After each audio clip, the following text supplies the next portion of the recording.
Good morning everyone. आज आम दशम श्रेणी जीव विज्ञान परिवहन और संचालन जहाँकि ट्रांसपोर्टेशन एंड सर्कुलेशन विषयटी को पढ़ा। प्रथमे चलो बुझा खाद्य कौन पर आवश्यक होता है।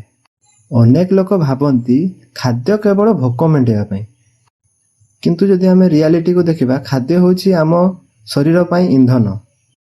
जेपरी बाइक किंबा कार बिना पेट्रोल चली पार नहीं, से भली आम शरीर मध्य बिना खाद्य कार्य करि पारिबो नहीं।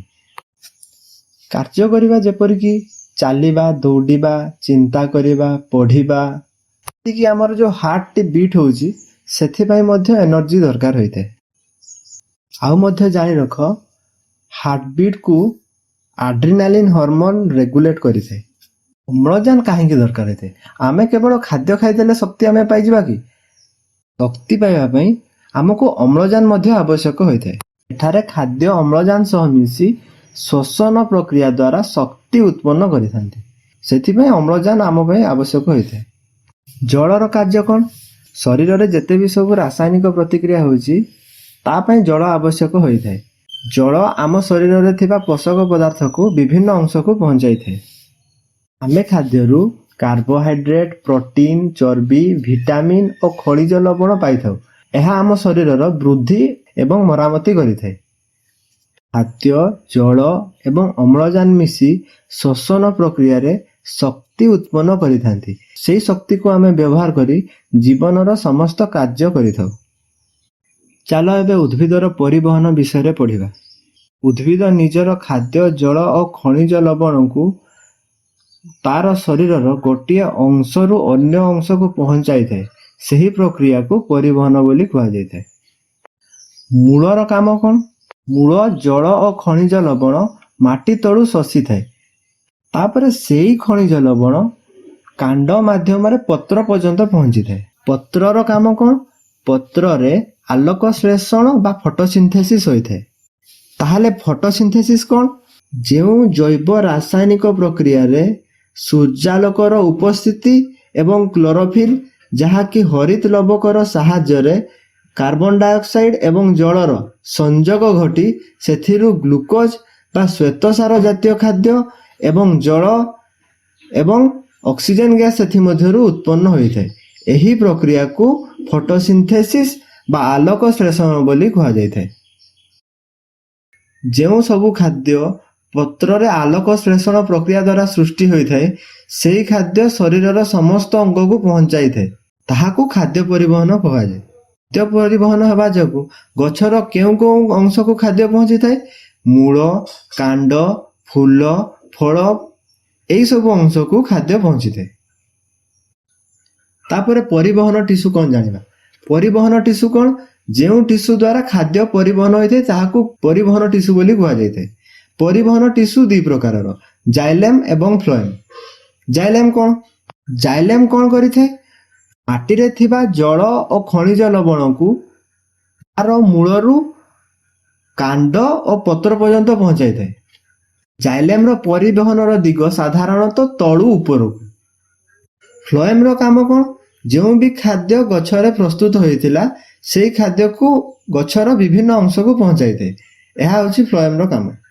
फ्लोएम रो परिवहन ऊपरू तळकू और तळू ऊपर को होइଥାଏ, अर्थात फ्लोएम रो परिवहन उभय दिगरे होइଥାଏ, किंतु जाइलेम रो परिवहन गोटे दिगरे होइଥାଏ जहाँकि तळू ऊपर को। फ्लोएम ऊर्ध्व परिवहन करिଥାଏ, निम्न परिवहन करिଥାଏ एवं पार्श्व परिवहन मध्य करिଥାଏ। जल उद्भिद रे किपरि प्रवेश करिଥାଏ? माटीरू उद्भिद जल शोषण करिଥାଏ।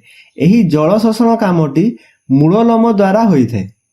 माटीरे जहाँ भी जल और खनिज लवण थाए ताकू मूललोम ग्रहण करिଥାଏ। ताहले पारश्रुति बा ऑस्मोसिस कौन?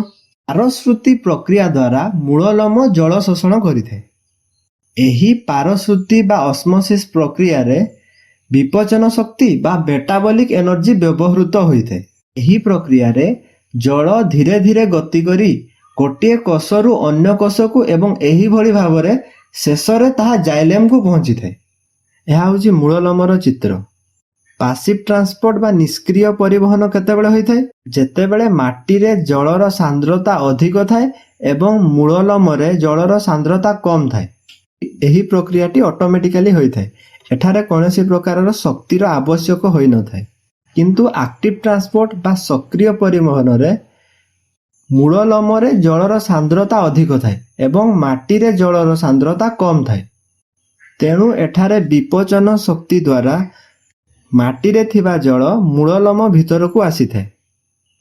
ଚାଲ ଏବେ ଜାଇଲେମର କାର୍ଯ୍ୟ ବିଷୟରେ ପଢ଼ିବା। ଜାଇଲେମ୍ ଏକ ଜଳ ପରିବହନ ଟିସୁ।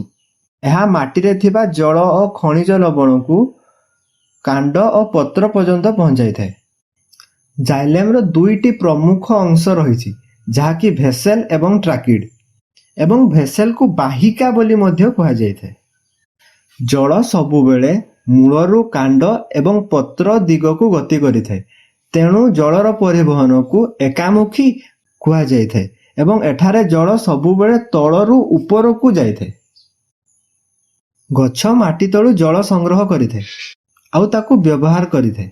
ବ୍ୟବହାର କରିସାରିଲା ପରେ ଗଛ ମଧ୍ୟରେ ଯାହା ବି ଏକ୍ସଟ୍ରା ଜଳ ରହିଯାଇଥାଏ ତାକୁ ଗଛ ଜଳୀୟ ବାଷ୍ପ ଆକାରରେ ବାୟୁମଣ୍ଡଳକୁ ଛାଡ଼ି ଦେଇଥାଏ। ଏହି ପ୍ରକ୍ରିୟାକୁ ଉତ୍ସେଦନ ବୋଲି କୁହାଯାଇଥାଏ। ଉତ୍ସେଦନ କିପରି ଜଳ ପରିବହନ କରିଥାଏ? ଷ୍ଟମ୍ ବା ଷ୍ଟମାଟା ଦ୍ୱାରା ଜଳ ବାହାରିଲେ ପତ୍ରରେ ଖାଲି ସ୍ଥାନ ସୃଷ୍ଟି ହୋଇଯାଇଥାଏ।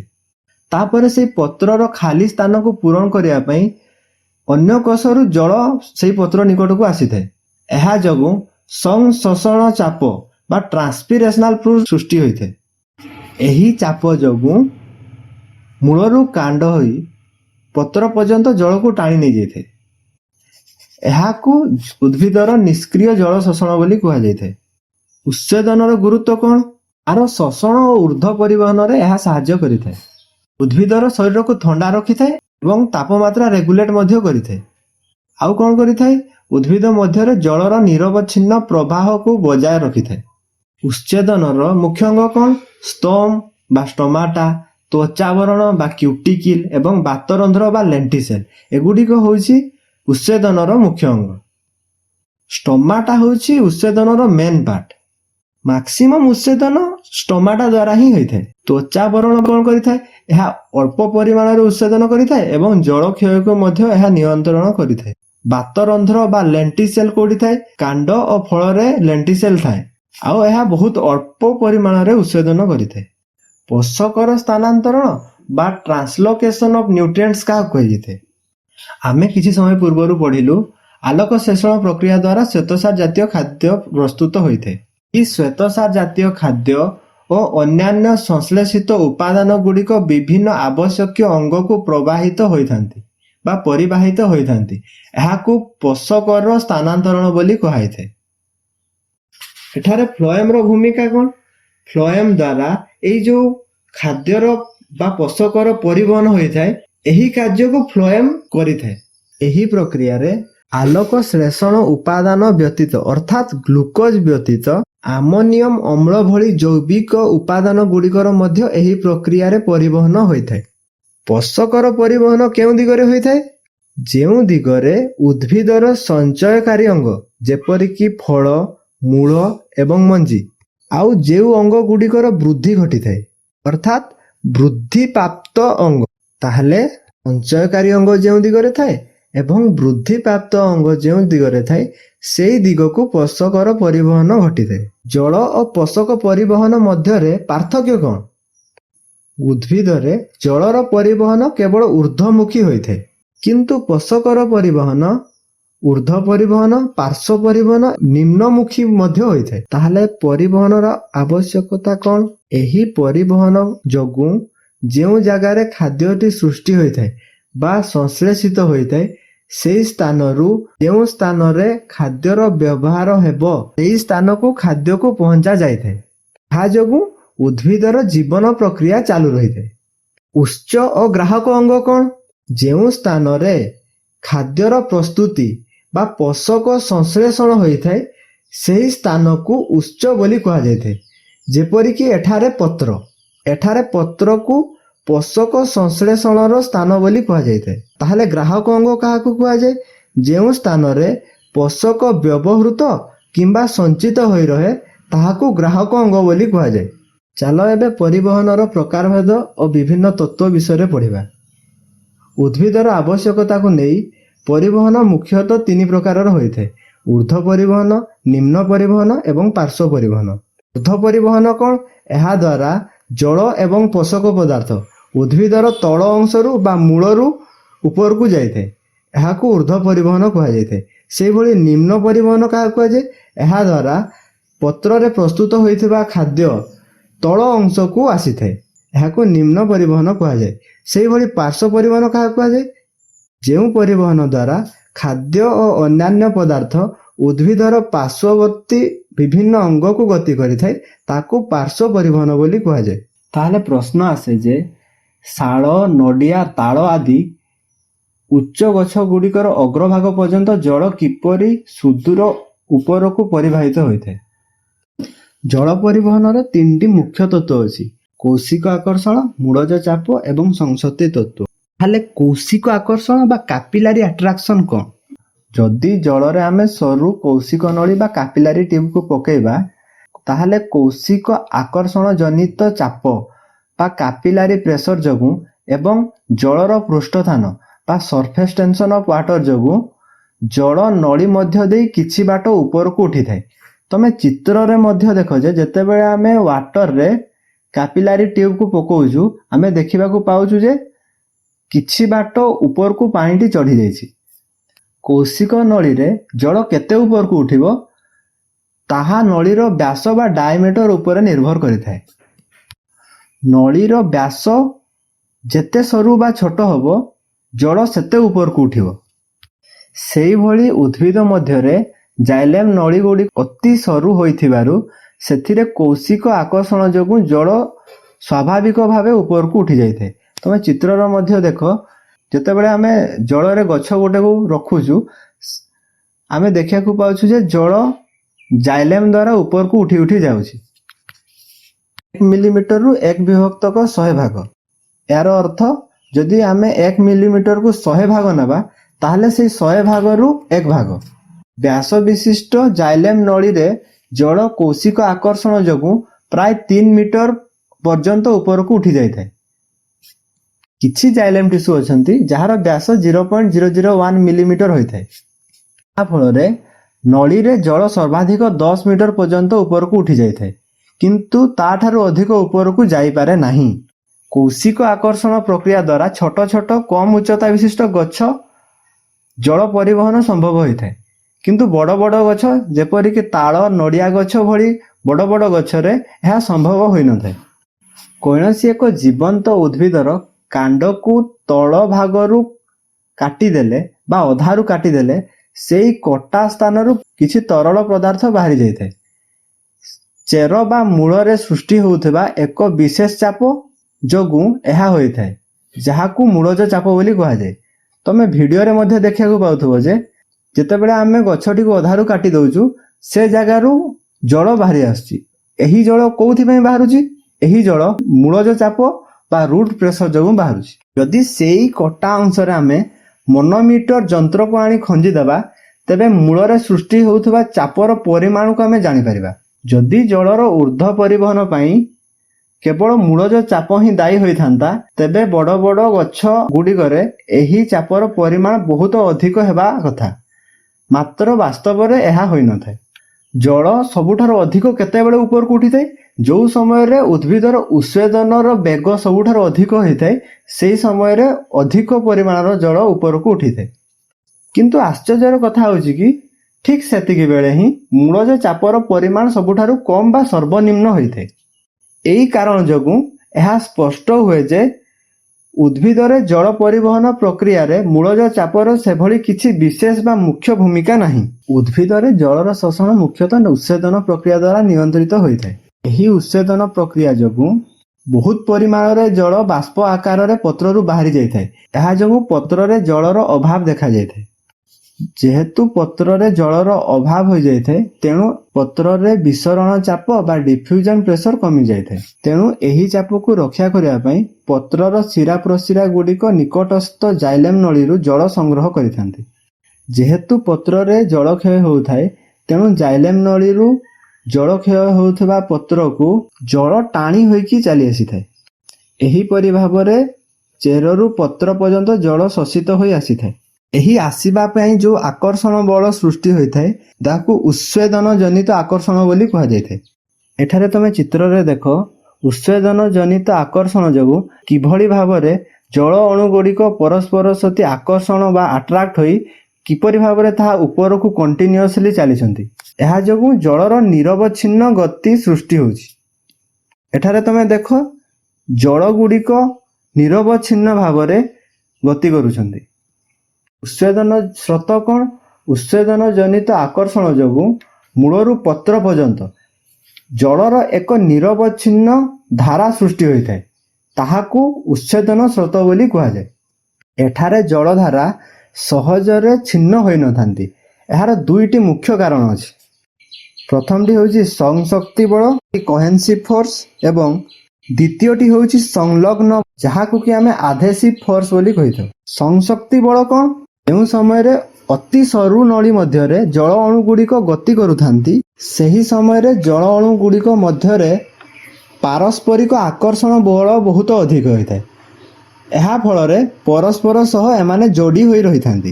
ଜଳ ଅଣୁ ଏବଂ ଜାଇଲେମ୍ ନଳୀର ଭିତ୍ତି ମଧ୍ୟରେ ଥିବା ଆକର୍ଷଣ ବଳ ଯୋଗୁଁ ଜଳ ସର୍ବଦା ଜାଇଲେମ୍ ଭିତ୍ତି ସହ ଲାଗି ରହେ ଏବଂ ସହଜରେ ସେଥିରୁ ଛାଡ଼ିଯାଏ ନାହିଁ। ଉଦ୍ଭିଦରେ ଜଳ ଏବଂ ପୋଷକର ସମ୍ପୂର୍ଣ୍ଣ ପରିବହନ ପ୍ରକ୍ରିୟାକୁ ବ୍ୟାଖ୍ୟା କରିବା ପାଇଁ ବର୍ଣ୍ଣିତ ତିନୋଟି ତତ୍ତ୍ୱ ମଧ୍ୟରୁ କୌଣସି ଗୋଟିଏ ହେଲେ ସମ୍ପୂର୍ଣ୍ଣ ବା ତ୍ରୁଟି ନୁହେଁ। ବାସ୍ତବରେ କୌଶିକ ଆକର୍ଷଣ, ମୂଳଜ ଚାପ, ସଂଶକ୍ତି ବଳ ଏବଂ ସଂଲଗ୍ନ ବଳର ମିଳିତ ପ୍ରଭାବ ଯୋଗୁଁ ଉଦ୍ଭିଦ ମଧ୍ୟରେ ଜଳ ତଥା ପୋଷକର ସଫଳ ପରିବହନ ସମ୍ଭବ ହୋଇଥାଏ। ବର୍ତ୍ତମାନ ଏହି ଭିଡ଼ିଓଟିକୁ ଦେଖ। ପ୍ରଥମେ ଜଳଟିକୁ ଲାଲ କରି ଦିଆଯାଉଛି। ତାପରେ ଆମେ ଗଛର ଚେରକୁ ସେ ଲାଲ ପାଣିରେ ବୁଡ଼େଇ ଦେଉଛୁ। କିଛି ସମୟ ପରେ ଆମେ ଦେଖିବାକୁ ପାଉଛୁ ଯେ ସେଇ ଲାଲ ପାଣିଟି ଗଛର ଜାଇଲେମ୍ ଦ୍ୱାରା ଗଛର ବିଭିନ୍ନ ଅଂଶକୁ ତାହା ପ୍ରବାହିତ ହେଉଛି। ଏହି ପରୀକ୍ଷାରୁ ଆମେ କ'ଣ ଜାଣିଲୁ? ଗଛର ଚେର ଦ୍ୱାରା ହିଁ ଜଳର ଉର୍ଦ୍ଧ୍ୱ ପରିବହନ ହୋଇଥାଏ। ଏଠାରେ ଆମେ ମଣିଷ ଶରୀରର ପରିବହନ ସଂସ୍ଥା ବିଷୟରେ ପଢ଼ିବା। ଆମେ ବଞ୍ଚି ରହିବା ପାଇଁ ଖାଦ୍ୟ, ଜଳ ଓ ଅମ୍ଳଜାନର ଆବଶ୍ୟକତା ରହିଥାଏ। ଆମେ ଖାଉଥିବା ଖାଦ୍ୟ ପରିପାକ କ୍ରିୟା ଦ୍ୱାରା ହଜମ ହୋଇଥାଏ ଏବଂ ପାଣି ମଧ୍ୟ ଶରୀରକୁ ପ୍ରବେଶ କରିଥାଏ। ସେହିପରି ଶ୍ୱାସକ୍ରିୟା ସାହାଯ୍ୟରେ ଆମେ ବାୟୁମଣ୍ଡଳରୁ ଅମ୍ଳଜାନ ଗ୍ରହଣ କରିଥାଉ। ଏହି ସମସ୍ତ କାର୍ଯ୍ୟ ପାଇଁ ଆମ ଶରୀରରେ ଭିନ୍ନ ଭିନ୍ନ ଅଙ୍ଗ ରହିଛି। ଉଦାହରଣ ସ୍ୱରୂପ, ଯେପରିକି ଫୁସ୍ଫୁସ୍ ବାୟୁରୁ ଅମ୍ଳଜାନ ଗ୍ରହଣ କରିଥାଏ, ସେହିପରି ଖାଦ୍ୟ ହଜମ ହେବା ପରେ ତାର ପୋଷକ ତତ୍ତ୍ୱ କ୍ଷୁଦ୍ରାନ୍ତରେ ଅବଶୋଷିତ ହୋଇଥାଏ। ଅର୍ଥାତ୍ ଯେଉଁ ହଜମ ହୋଇଯାଇଥିବା ଖାଦ୍ୟ କ୍ଷୁଦ୍ରାନ୍ତକୁ ଯାଇଥାଏ, ସେଠାରେ ତାହା ଶୋଷିତ ହୋଇଥାଏ। ପରିବହନର ଆବଶ୍ୟକତା ବିଷୟରେ ପଢ଼ିବା। ଆମ ଶରୀରରେ ଅମ୍ଳଜାନ, ଅବଶୋଷିତ ଖାଦ୍ୟ, ଜଳ, ଅନ୍ତଃସ୍ରାବୀ ଗ୍ରନ୍ଥରୁ କ୍ଷରିତ ହର୍ମୋନ୍, ୟୁରିଆ ପରି ବର୍ଜ୍ୟବସ୍ତୁ ପଦାର୍ଥ ଓ ଅନ୍ୟାନ୍ୟ ଜୀବନ ରକ୍ଷାକାରୀ ପଦାର୍ଥ ସବୁବେଳେ ଶରୀରର ଗୋଟିଏ ସ୍ଥାନରୁ ଅନ୍ୟ ସ୍ଥାନକୁ ପହଞ୍ଚିବା ଆବଶ୍ୟକ। କ'ଣ ପାଇଁ ଏମାନେ ପହଞ୍ଚିବା ଆବଶ୍ୟକ? ଯଦି ଏମାନେ ଠିକ୍ ସମୟରେ ନ ପହଞ୍ଚନ୍ତି, ତେବେ ଶରୀରରେ ଥିବା ଆମର ବିଭିନ୍ନ ଅଙ୍ଗ ପ୍ରତ୍ୟଙ୍ଗ ଗୁଡ଼ିକ ଠିକ୍ସେ କାମ କରିପାରିବ ନାହିଁ। ଆମ ଶରୀରରେ ଯାହା ବି ସବୁ ଆଦାନ ପ୍ରଦାନ ଯାହା ବି ହେଉଛି, ସେଗୁଡ଼ିକ ଏହି ପରିବହନ ସଂସ୍ଥା ଦ୍ୱାରା ସମ୍ପନ୍ନ ହୋଇଥାଏ। ଆମ ମଣିଷ ଶରୀରରେ ଏହି ପରିବହନ କାର୍ଯ୍ୟ ରକ୍ତ ଦ୍ୱାରା ହୋଇଥାଏ। ଚାଲ ଏବେ ରକ୍ତ ସଞ୍ଚାଳନ ବିଷୟରେ ପଢ଼ିବା। ଆମ ଶରୀରରେ ରକ୍ତ ସବୁବେଳେ ଗୋଟିଏ ସ୍ଥାନରୁ ଅନ୍ୟ ସ୍ଥାନକୁ ପ୍ରବାହିତ ହୋଇଥାଏ। ଏହି ପ୍ରକ୍ରିୟାକୁ ରକ୍ତ ସଞ୍ଚାଳନ ବୋଲି କୁହାଯାଇଥାଏ। ଆମ ଶରୀରରେ ରକ୍ତ ପ୍ରବାହ ହେବ ବୋଲି 96,000ରୁ 160,000 କିଲୋମିଟର ଲମ୍ବର ରକ୍ତ ନଳୀ ବିଛେଇ ହୋଇ ରହିଛି। ଏଇ ଯେଉଁ ରକ୍ତ ନଳୀ ଗୁଡ଼ିକ ଅଛି, ଏଇ ନଳୀ ଯୋଗୁଁ ରକ୍ତ ସମଗ୍ର ଶରୀରରେ ପ୍ରବାହିତ ହୋଇପାରିଥାଏ। ରକ୍ତ ବାହିନୀ ଗୁଡ଼ିକ ତିନି ପ୍ରକାରର, ଯାହା ଧମନୀ, ଶିରା ଓ ରକ୍ତ କୌଶିକ। ଆମ ଶରୀରରେ କିପରି ଭାବରେ ରକ୍ତ ସଞ୍ଚାଳନ ହୋଇଥାଏ, ସେହି ପ୍ରକ୍ରିୟାକୁ ଚାଲ ଏବେ ପଢ଼ିବା। ସର୍ବପ୍ରଥମେ ଆମେ ହୃତ୍ପିଣ୍ଡ ଓ ଧମନୀର କାର୍ଯ୍ୟ ବିଷୟରେ ପଢ଼ିବା। ହୃତ୍ପିଣ୍ଡ ଆମ ଶରୀରରେ ଏକ ପମ୍ପ ପରି କାମ କରେ। ଏହା ନିରନ୍ତର ସଂକୋଚନ ଓ ପ୍ରସାରଣ କରି ରକ୍ତକୁ ଧମନୀ ମଧ୍ୟରେ ପ୍ରବାହିତ କରିଥାଏ। ହୃତ୍ପିଣ୍ଡର ସଂକୋଚନ ଦ୍ୱାରା ସୃଷ୍ଟି ହେଉଥିବା ଚାପ ଯୋଗୁଁ ରକ୍ତ ଧମନୀ ଓ ରକ୍ତ କୌଶିକ ଦେଇ ଶରୀରର ପ୍ରତ୍ୟେକ କୋଷ ନିକଟରେ ସହଜରେ ପହଞ୍ଚିଥାଏ। କୋଷ ସ୍ତରରେ ପଦାର୍ଥର ଆଦାନ ପ୍ରଦାନ କିପରି ହୋଇଥାଏ, ଚାଲ ସେ ବିଷୟରେ ଜାଣିବା। କୋଷ ଗୁଡ଼ିକ ରକ୍ତରୁ ଅମ୍ଳଜାନ, ଖାଦ୍ୟ ଓ ଅନ୍ୟାନ୍ୟ ଆବଶ୍ୟକୀୟ ଉପାଦାନ ଗ୍ରହଣ କରନ୍ତି। ଏହି ଖାଦ୍ୟ ଓ ଅମ୍ଳଜାନ ବ୍ୟବହାର କରିବା ପରେ ଅଙ୍ଗାରକାମ୍ଳ ଓ ବିଭିନ୍ନ ବର୍ଜ୍ୟ ପଦାର୍ଥ ସୃଷ୍ଟି ହୁଏ। ଏହି ବର୍ଜ୍ୟ ପଦାର୍ଥ ଗୁଡ଼ିକ କୋଷରୁ ବାହାରି ରକ୍ତରେ ପ୍ରବେଶ କରିଥାଏ। କୋଷରୁ ବାହାରିଥିବା ଅଙ୍ଗାରକାମ୍ଳ ଓ ବର୍ଜ୍ୟ ପଦାର୍ଥ ପ୍ରଥମେ ଶିରା ରକ୍ତ କୌଶିକରେ ପ୍ରବେଶ କରେ। ତାପରେ ଏହି ରକ୍ତ ଛୋଟ ଶିରା ଦେଇ ବଡ଼ ଶିରା ବା ଭେନ୍ ମଧ୍ୟକୁ ପ୍ରବେଶ କରିଥାଏ। ଶିରା ମାଧ୍ୟମରେ ଏହି ରକ୍ତ ପୁଣି ଥରେ ହୃତ୍ପିଣ୍ଡକୁ ଫେରିଆସେ। ଶିରା ଉପରେ ଥିବା ପେଶୀ ଗୁଡ଼ିକର ସଂକୋଚନ ଓ ଶିଥିଳନ ଯୋଗୁଁ ରକ୍ତ ଆଗକୁ ଠେଲି ହୋଇ ହୃତ୍ପିଣ୍ଡ ଆଡ଼କୁ ଗତି କରିଥାଏ। ଶିରା ମଧ୍ୟରେ କପାଟିକା ଥାଏ। ଏହି କପାଟିକା ରକ୍ତକୁ କେବଳ ଗୋଟିଏ ଦିଗରେ ପ୍ରବାହିତ କରିବାକୁ ଦିଏ ଏବଂ ରକ୍ତକୁ ଓଲଟା ଦିଗକୁ ଫେରିଆସିବାକୁ ଦିଏ ନାହିଁ। ହୃତ୍ପିଣ୍ଡ ଆମ ଶରୀରର ବକ୍ଷଗହ୍ୱର ମଧ୍ୟଭାଗରେ ଦୁଇଟି ଫୁସ୍ଫୁସ୍ର ମଝିରେ ଏବଂ ମଧ୍ୟଚ୍ଛଦା ଯାହାକି ଡାୟାଫ୍ରାଗମ୍ ଉପରେ ଅବସ୍ଥିତ। ଏହା ସମ୍ପୂର୍ଣ୍ଣ ମଝିରେ ନଥାଇ ସାମାନ୍ୟ ବାମ ପାର୍ଶ୍ୱକୁ ଝୁଲିକି ରହିଥାଏ। ଜଣେ ବୟସ୍କ ବ୍ୟକ୍ତିଙ୍କ ହୃତ୍ପିଣ୍ଡର ଲମ୍ବ ପ୍ରାୟ 12 ସେଣ୍ଟିମିଟର ଓ ଓସାର ପ୍ରାୟ 9 ସେଣ୍ଟିମିଟର ହୋଇଥାଏ ଏବଂ ଏହାର ଓଜନ 250 ରୁ 300 ଗ୍ରାମ ମଧ୍ୟରେ ହୋଇଥାଏ। ହୃତ୍ପିଣ୍ଡର ରଙ୍ଗ ମାଠିଆ ଲାଲ ବା ଏହାକୁ ରେଡିଶ୍ ବ୍ରାଉନ୍ ବୋଲି ମଧ୍ୟ କୁହାଯାଇଥାଏ। ହୃତ୍ପିଣ୍ଡର ପ୍ରକୋଷ୍ଠ ଏବଂ ସଂଯୁକ୍ତ ରକ୍ତବାହିନୀ ବିଷୟରେ ପଢ଼ିବା। ମଣିଷର ହୃତ୍ପିଣ୍ଡରେ ମୋଟ 4ଟି ପ୍ରକୋଷ୍ଠ ରହିଛି। ଏଥିରୁ ଉପରର 2ଟି ପ୍ରକୋଷ୍ଠକୁ ଅଳିନ୍ଦ ବା ଆଟ୍ରିଆ ବୋଲି କୁହାଯାଏ। ଏଗୁଡ଼ିକ ହେଲା ଦକ୍ଷିଣ ଅଳିନ୍ଦ ଏବଂ ବାମ ଅଳିନ୍ଦ। ଦକ୍ଷିଣ ଅଳିନ୍ଦ ସହ ଊର୍ଦ୍ଧ୍ୱ ମହାଶିରା ଓ ନିମ୍ନ ମହାଶିରା ସଂଯୁକ୍ତ ହୋଇଥାଏ। ସେହିଭଳି ବାମ ଅଳିନ୍ଦ ସହ ଫୁସ୍ଫୁସ୍ ଶିରା ବା ପୁଲମୁନାରୀ ଭେନ୍ ସଂଯୁକ୍ତ ହୋଇଥାଏ। ସେହିଭଳି ହୃତ୍ପିଣ୍ଡର ତଳର 2ଟି ପ୍ରକୋଷ୍ଠକୁ ନିଳୟ କୁହାଯାଏ। ଏଗୁଡ଼ିକ ହେଲା ଦକ୍ଷିଣ ନିଳୟ ଏବଂ ବାମ ନିଳୟ, ଯାହାକୁ କି ରାଇଟ୍ ଭେଣ୍ଟ୍ରିକିଲ୍ ଏବଂ ଲେଫ୍ଟ ଭେଣ୍ଟ୍ରିକିଲ୍ ବୋଲି କୁହାଯାଇଥାଏ। ଦକ୍ଷିଣ ନିଳୟ ସହ ଫୁସ୍ଫୁସ୍ ଧମନୀ ବା ପୁଲମୁନାରୀ ଆର୍ଟେରୀ ସଂଯୁକ୍ତ ଥାଏ। ବାମ ନିଳୟ ସହ ମହାଧମନୀ ସଂଯୁକ୍ତ ହୋଇ ରହିଥାଏ। ହୃତ୍ପିଣ୍ଡର 4ଟି ପ୍ରକୋଷ୍ଠ ମଧ୍ୟରୁ ବାମ ନିଳୟର ପ୍ରାଚୀର ସବୁଠାରୁ ମୋଟା ଓ ଶକ୍ତିଶାଳୀ ହୋଇଥାଏ। ଏହାର କାରଣ ହେଉଛି ବାମ ନିଳୟ ସଂକୁଚିତ ହେବା ସମୟରେ ଅମ୍ଳଜାନଯୁକ୍ତ ରକ୍ତକୁ ମହାଧମନୀ ଦେଇ ସମଗ୍ର ଶରୀରକୁ ପଠାଇବାକୁ ପଡ଼ିଥାଏ। ସେଥିପାଇଁ ଏହାର ପ୍ରାଚୀର ଅନ୍ୟ ପ୍ରକୋଷ୍ଠ ଅପେକ୍ଷା ଅଧିକ ମୋଟା ହୋଇଥାଏ। ଏଠାରେ ଆମେ କପାଟିକା ବିଷୟରେ ପଢ଼ିବା। ହୃତ୍ପିଣ୍ଡରେ ରକ୍ତ ଗୋଟିଏ ଦିଗରେ ପ୍ରବାହିତ ହେଉ ବୋଲି କପାଟିକା ରହିଛି। ଏହି କପାଟିକା ଗୁଡ଼ିକ ଅଳିନ୍ଦ ଓ ନିଳୟ ମଧ୍ୟରେ ଏବଂ ନିଳୟ ଓ ଧମନୀର ସନ୍ଧିସ୍ଥଳୀରେ ଅବସ୍ଥିତ ହୋଇଥାଏ। ପ୍ରତ୍ୟେକ କପାଟିକାର ପତଳା ପରଦା ସଦୃଶ ଅଂଶକୁ ପାଖୁଡ଼ା ବୋଲି କୁହାଯାଇଥାଏ। ତ୍ରିପତ୍ରୀ କପାଟିକା। ଏହା ଦକ୍ଷିଣ ଅଳିନ୍ଦ ଓ ଦକ୍ଷିଣ ନିଳୟ ମଧ୍ୟରେ ଅବସ୍ଥିତ ଥାଏ ଏବଂ ଏଥିରେ 3ଟି ପାଖୁଡ଼ା ଥାଏ। ସେହିଭଳି ଦ୍ୱିପତ୍ରୀ କପାଟିକା। ଏହା ବାମ ଅଳିନ୍ଦ ଓ ବାମ ନିଳୟ ମଧ୍ୟରେ ଅବସ୍ଥିତ ଥାଏ ଏବଂ ଏଥିରେ 2ଟି ପାଖୁଡ଼ା ଥାଏ। ତାପରେ ଅର୍ଦ୍ଧଚନ୍ଦ୍ରାକୃତି କପାଟିକା। ଏହି କପାଟିକା ନିଳୟ ଓ ଧମନୀର ସନ୍ଧିସ୍ଥଳରେ ଅବସ୍ଥିତ ଥାଏ। ଏହାକୁ ଅର୍ଦ୍ଧଚନ୍ଦ୍ରାକୃତି କପାଟିକା ମଧ୍ୟ କୁହାଯାଏ। ଅଳିନ୍ଦ ନିଳୟ କପାଟିକା କେବଳ ନିଳୟ ଆଡ଼କୁ ଖୋଲିଥାଏ। ସେହିପରି ନିଳୟ ଧମନୀ କପାଟିକା କେବଳ ଧମନୀ ଆଡ଼କୁ ଖୋଲିଥାଏ। ଏହି କପାଟିକା ଯୋଗୁଁ ରକ୍ତ କେବଳ ଗୋଟିଏ ଦିଗରେ ହିଁ ପ୍ରବାହିତ ହୋଇପାରିଥାଏ ଏବଂ ଯେତେବେଳେ କପାଟିକା ବନ୍ଦ ହୋଇଯାଏ ତାପରେ ଆଉ ଥରେ ରକ୍ତଟି ପଛକୁ ଫେରିପାରେ ନାହିଁ। ଏବେ ହୃତ୍ପେଶୀ ଏବଂ ସ୍ପନ୍ଦନ, ଯାହାକି କାର୍ଡିଆକ୍ ମସଲ୍ ଏବଂ ହାର୍ଟବିଟ୍ ବିଷୟରେ ପଢ଼ିବା। ହୃତ୍ପିଣ୍ଡ ଯେଉଁ ପେଶୀ ଦ୍ୱାରା ଗଠିତ ହୋଇଥାଏ ତାକୁ ହୃତ୍ପେଶୀ ବା କାର୍ଡିଆକ୍ ମସଲ୍ କୁହାଯାଏ। ଏହି ପେଶୀ ଶରୀରର ଅନ୍ୟ ପେଶୀଠାରୁ ଭିନ୍ନ ଅଟେ। ଜନ୍ମଠାରୁ ମୃତ୍ୟୁ ପର୍ଯ୍ୟନ୍ତ ହୃତ୍ପିଣ୍ଡ ନିରବଚ୍ଛିନ୍ନ ସଂକୋଚନ ଓ ଶିଥିଳନ କରିଥାଏ। ଏହି କାରଣରୁ ହୃତ୍ପିଣ୍ଡ ସବୁବେଳେ ରକ୍ତ ପମ୍ପ କରି ସକ୍ରିୟ ରହିଥାଏ। ଏହା ଇନଭଲ୍ୟୁଣ୍ଟାରୀ ଭାବରେ କାମ କରି ଚାଲିଥାଏ। ଜଣେ ସୁସ୍ଥ ବ୍ୟକ୍ତିଙ୍କ ହୃତ୍ପିଣ୍ଡ 1 ମିନିଟରେ ପ୍ରାୟ 72 ଥର ସ୍ପନ୍ଦିତ ହୋଇଥାଏ।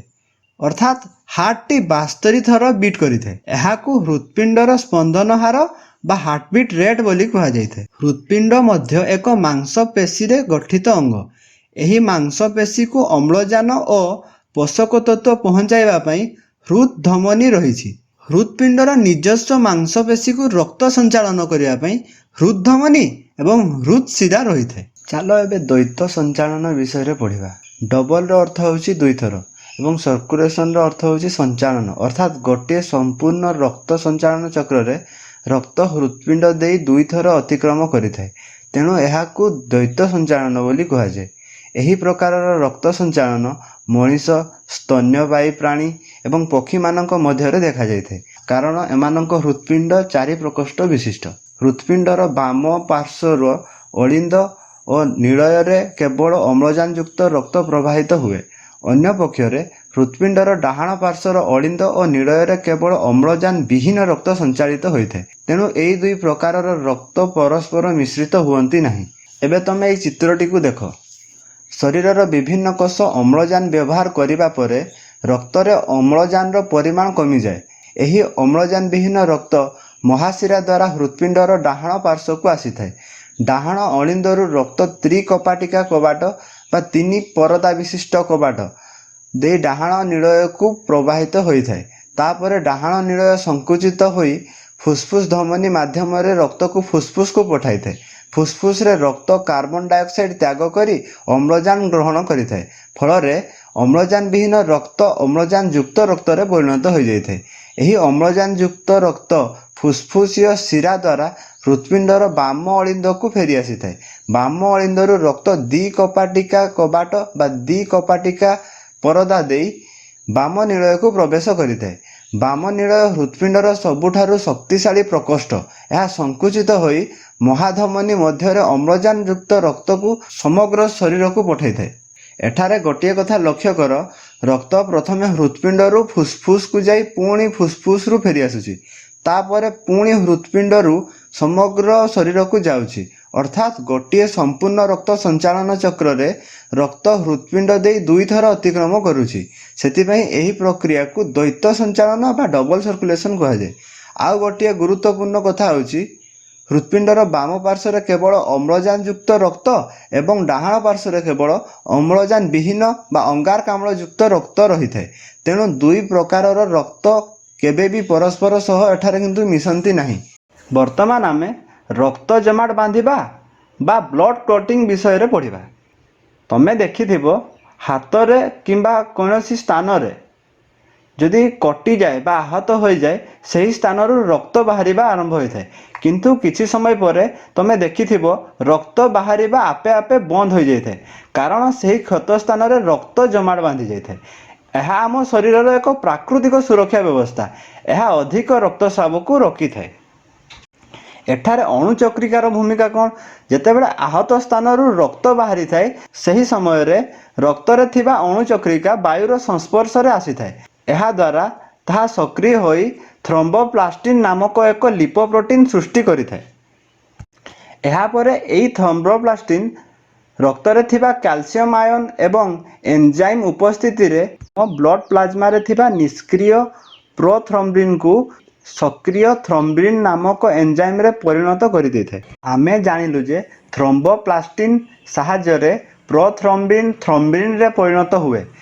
एबे एही सक्रिय थ्रोम्बिन रक्त प्लाज्मा रे थिबा फाइब्रिनोजेन नामक द्रवणीय प्रोटीन उपरे कार्य करे। थ्रोम्बिन रो प्रभाव रे एही फाइब्रिनोजेन फाइब्रिन नामक अद्रवणीय सूता परी तंतु रे परिणत हो जाइଥାଏ। एही फाइब्रिन तंतु गुड़िक परस्पर सह जोड़ी एक सूक्ष्म जाल सृष्टि करिथांती। एही फाइब्रिन जाल मध्यरे रक्तकणिका और अणुचक्रिका गुड़िक बांधी होई रही जाइथांती।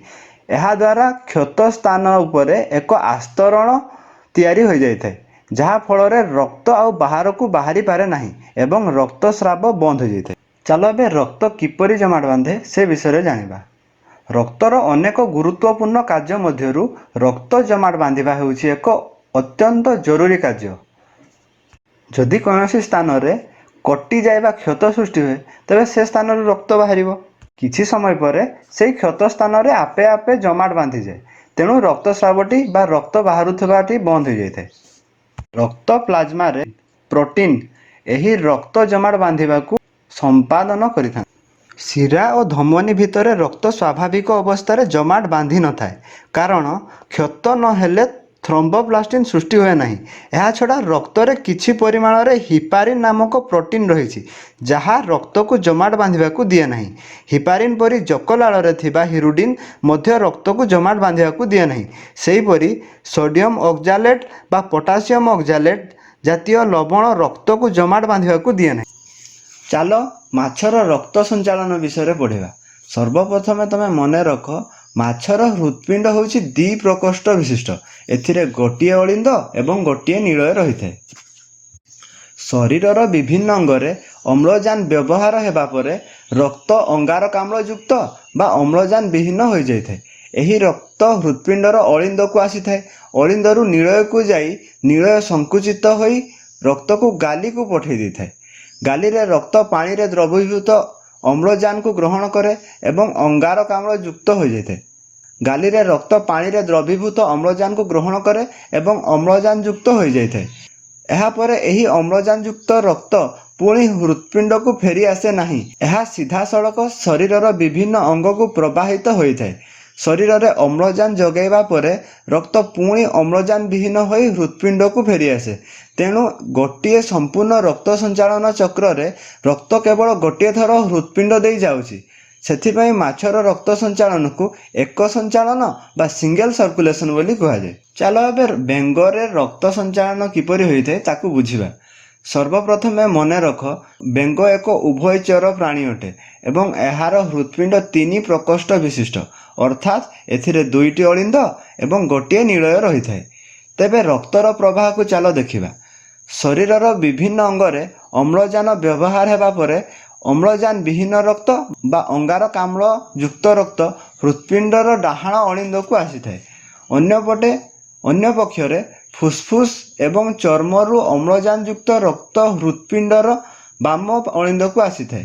ତାପରେ ଉଭୟ ଅଳିନ୍ଦ ସଂକୋଚିତ ହୋଇ ରକ୍ତକୁ ଏକମାତ୍ର ନିଳୟ ମଧ୍ୟକୁ ପଠାଇଥାନ୍ତି। ଯେହେତୁ ବେଙ୍ଗର ହୃତ୍ପିଣ୍ଡରେ ଗୋଟିଏ ନିଳୟ ରହିଛି, ସେଥିପାଇଁ ସେଠାରେ ଅମ୍ଳଜାନ ଯୁକ୍ତ ରକ୍ତ ଏବଂ ଅମ୍ଳଜାନ ବିହୀନ ରକ୍ତ ଆଂଶିକ ଭାବରେ ମିଶ୍ରିତ ହୋଇଯାଇଥାନ୍ତି।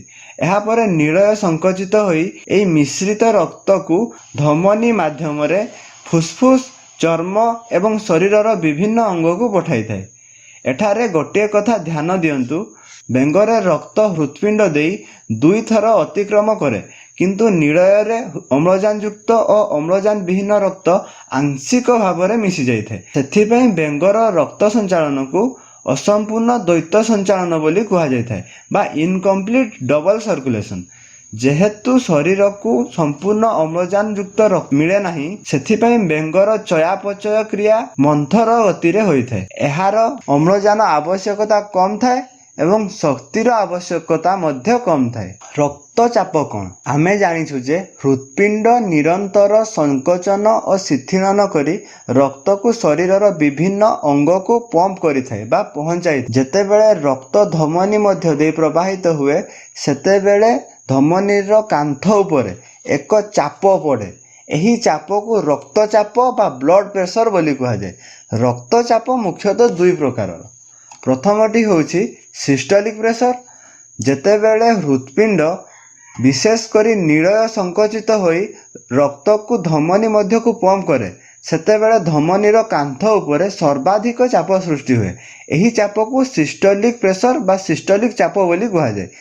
ଦ୍ୱିତୀୟଟି ହେଉଛି ଡାୟାଷ୍ଟୋଲିକ୍ ଚାପ ବା ଡାୟାଷ୍ଟୋଲିକ୍ ପ୍ରେସର। ଯେତେବେଳେ ହୃତ୍ପିଣ୍ଡ ଶିଥିଳ ହୋଇ ପରବର୍ତ୍ତୀ ଥର ରକ୍ତ ଗ୍ରହଣ କରେ, ସେତେବେଳେ ଧମନୀର ରକ୍ତଚାପ କମିଯାଏ।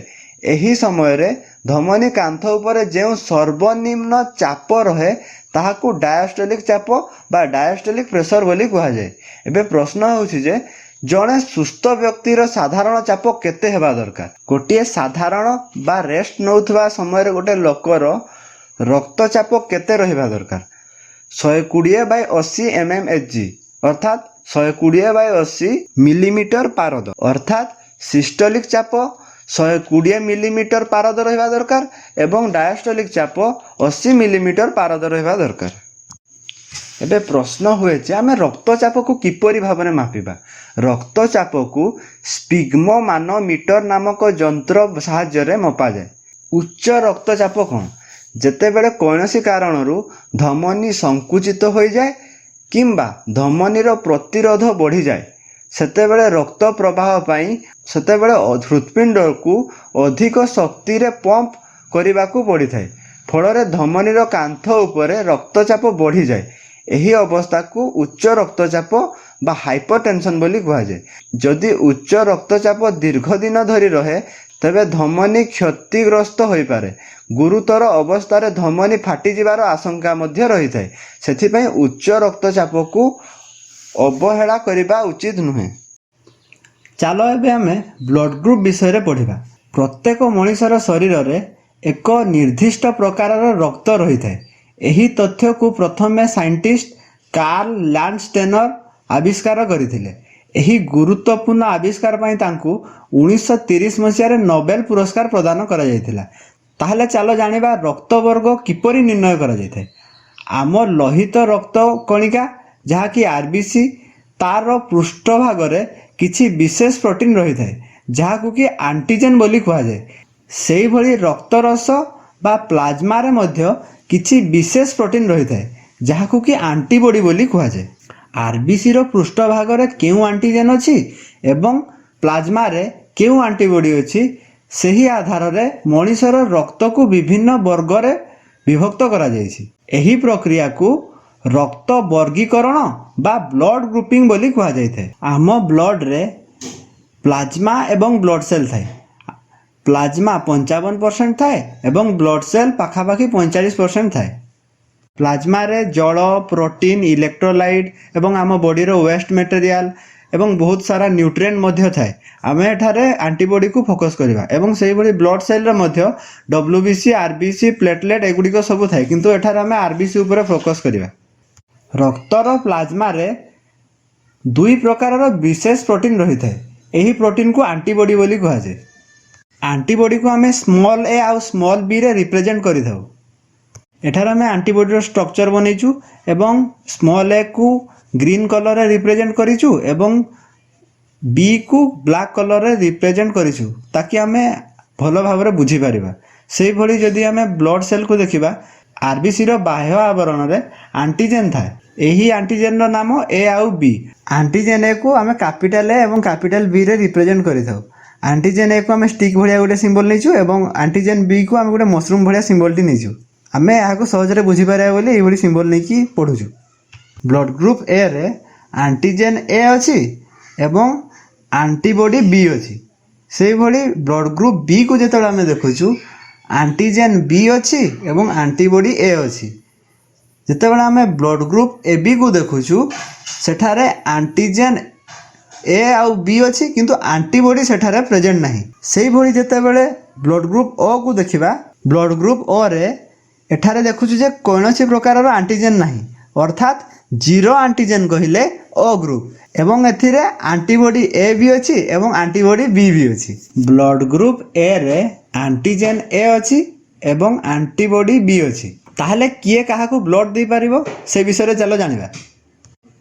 Blood group A blood group Bକୁ ରକ୍ତ ଦେଇପାରିବନି କାରଣ ବ୍ଲଡ୍ ଗ୍ରୁପ୍ Aରେ ଏବଂ Bରେ ଆଣ୍ଟିଜେନ୍ ଡିଫରେନ୍ସ ଅଛି। ସେହିଭଳି ବ୍ଲଡ୍ ଗ୍ରୁପ୍ B ମଧ୍ୟ Aକୁ ଦେଇପାରିବନି କାରଣ B ପାଖରେ ଯେଉଁ ଆଣ୍ଟିଜେନ୍ ଅଛି A ପାଖରେ ସେ ଆଣ୍ଟିଜେନ୍ ନାହିଁ। କିନ୍ତୁ ବ୍ଲଡ୍ ଗ୍ରୁପ୍ A ଏବଂ ବ୍ଲଡ୍ ଗ୍ରୁପ୍ B ଏମାନେ ବ୍ଲଡ୍ ଗ୍ରୁପ୍ ABକୁ ରକ୍ତ ଦେଇପାରିବେ କାରଣ ବ୍ଲଡ୍ ଗ୍ରୁପ୍ ABରେ Aର ବି ଆଣ୍ଟିଜେନ୍ ଅଛି ଏବଂ Bର ବି ଆଣ୍ଟିଜେନ୍ ଅଛି। କିନ୍ତୁ ବ୍ଲଡ୍ ଗ୍ରୁପ୍ AB କାହାରିକୁ ରକ୍ତ ଦେଇପାରିବ ନାହିଁ କାରଣ ବ୍ଲଡ୍ ଗ୍ରୁପ୍ ABରେ ଦୁଇଟି ଯାକର ଆଣ୍ଟିଜେନ୍ ଅଛି କିନ୍ତୁ ବ୍ଲଡ୍ ଗ୍ରୁପ୍ Bରେ ଦୁଇଟି ଯାକର ଆଣ୍ଟିଜେନ୍ ନାହିଁ, କେବଳ Bର ଆଣ୍ଟିଜେନ୍ ଅଛି। ସେହିଭଳି ବ୍ଲଡ୍ ଗ୍ରୁପ୍ Aରେ ମଧ୍ୟ କେବଳ Aର ଆଣ୍ଟିଜେନ୍ ଅଛି, Bର ଆଣ୍ଟିଜେନ୍ ନାହିଁ। ତେଣୁ ବ୍ଲଡ୍ ଗ୍ରୁପ୍ AB କେବଳ ବ୍ଲଡ୍ ଗ୍ରୁପ୍ ABର ଲୋକମାନଙ୍କୁ ବ୍ଲଡ୍ ଦେଇପାରିବ। ତାପରେ ବ୍ଲଡ୍ ଗ୍ରୁପ୍ Oକୁ ଦେଖ। ବ୍ଲଡ୍ ଗ୍ରୁପ୍ Oରେ କୌଣସି ପ୍ରକାରର ଆଣ୍ଟିଜେନ୍ ନାହିଁ, ତେଣୁ ବ୍ଲଡ୍ ଗ୍ରୁପ୍ O ସମସ୍ତଙ୍କୁ ରକ୍ତ ଦେଇପାରିବ। ବ୍ଲଡ୍ ଗ୍ରୁପ୍ AB ଏବଂ ବ୍ଲଡ୍ ଗ୍ରୁପ୍ Aର ଥିବା ଲୋକମାନଙ୍କୁ ବ୍ଲଡ୍ ଦେଇପାରିବ, କିନ୍ତୁ blood group A blood group Bକୁ ରକ୍ତ ଦେଇପାରିବ ନାହିଁ। ଯଦି ସେ ରକ୍ତ ଦେଲା ତାହେଲେ ସ୍ୱାସ୍ଥ୍ୟଗତ ସମସ୍ୟା ସୃଷ୍ଟି ହେବ। ସେଇଭଳି ଯଦି ବ୍ଲଡ୍ ଗ୍ରୁପ୍ ବି ମଧ୍ୟ ଏ କୁ ଦେଲା ତାହେଲେ ମଧ୍ୟ ସ୍ୱାସ୍ଥ୍ୟଗତ ସମସ୍ୟା ସୃଷ୍ଟି ହେବ। Blood group B blood group A B କୁ ରକ୍ତ ଦେଇପାରିବ। ଯେହେତୁ ବ୍ଲଡ୍ ଗ୍ରୁପ୍ ଏ ବିରେ ଏ ର ବି ଆଣ୍ଟିଜେନ୍ ଅଛି ଏବଂ ବି ର ବି ଆଣ୍ଟିଜେନ୍ ଅଛି, ତେଣୁ ବ୍ଲଡ୍ ଗ୍ରୁପ୍ ଏ ବି ଏ ପାଖରୁ ବି ରକ୍ତ ନେଇପାରିବ ଏବଂ ବି ପାଖରୁ ବି ରକ୍ତ ଆଣିପାରିବ। କିନ୍ତୁ ଏ ବି ଗ୍ରହଣ କରିପାରିବ ନାହିଁ ଏବଂ ବି ମଧ୍ୟ ଗ୍ରହଣ କରିପାରିବ ନାହିଁ। ଜିରୋ ଆଣ୍ଟିଜେନ୍ କହିଲେ ଓ ବ୍ଲଡ୍ ଗ୍ରୁପକୁ ସୂଚାଇଥାଏ। ଏହା ଏ କୁ ବି ଦେଇପାରିବ, ବି କୁ ବି ଦେଇପାରିବ ଏବଂ ଏ ବି ବ୍ଲଡ୍ ଗ୍ରୁପକୁ ମଧ୍ୟ ବ୍ଲଡ୍ ଦେଇପାରିବ ଏବଂ ଓ ବ୍ଲଡ୍ ଗ୍ରୁପକୁ ମଧ୍ୟ ଦେଇପାରିବ। କିନ୍ତୁ ତାହା ଏ ବି ବ୍ଲଡ୍ ଗ୍ରୁପରୁ ବ୍ଲଡ୍ ନେଇପାରିବ ନାହିଁ। ତାହା କେବଳ ଓ ବ୍ଲଡ୍ ଗ୍ରୁପରୁ ହିଁ ବ୍ଲଡ୍ ନେଇପାରିବ।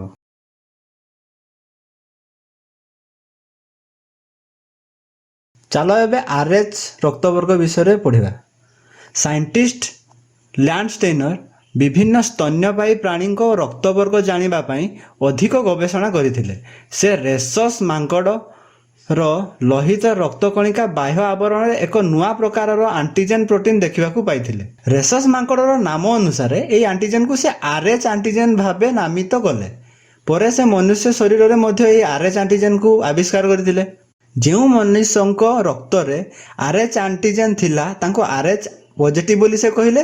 ଯାହାଙ୍କର ରକ୍ତରେ ତାହା ନଥିଲା ତାକୁ RH ନେଗେଟିଭ୍ ବୋଲି ସେ କହିଥିଲେ। RH ନେଗେଟିଭ୍ ରକ୍ତବର୍ଗର ମଣିଷକୁ ଯଦି RH ପଜିଟିଭ୍ ଥିବା ରକ୍ତ ସଞ୍ଚାରଣ କରାଯାଏ, ବେଳେବେଳେ ଗୁରୁତର ସ୍ୱାସ୍ଥ୍ୟ ସମସ୍ୟା ସୃଷ୍ଟି ହୋଇ ରକ୍ତ ଗ୍ରହଣକାରୀ ଯେଉଁ ବ୍ୟକ୍ତିଟି RH ନେଗେଟିଭ୍ ହୋଇଥାଏ ତାର ମୃତ୍ୟୁ ହୋଇଯିବାର ମଧ୍ୟ ସମ୍ଭାବନା ଥାଏ। ତେଣୁ ଯେତେବେଳେ ଆମେ ଅନ୍ୟ ବ୍ୟକ୍ତିକୁ ରକ୍ତ ଦେବା ତା ପୂର୍ବରୁ ସେହି ବ୍ୟକ୍ତିର ରକ୍ତବର୍ଗ ଏବଂ RH ମଧ୍ୟ ଜାଣିବା ନିହାତି ଜରୁରୀ। ଯେପରିକି O ପଜିଟିଭ୍ ଏବଂ O ନେଗେଟିଭ୍।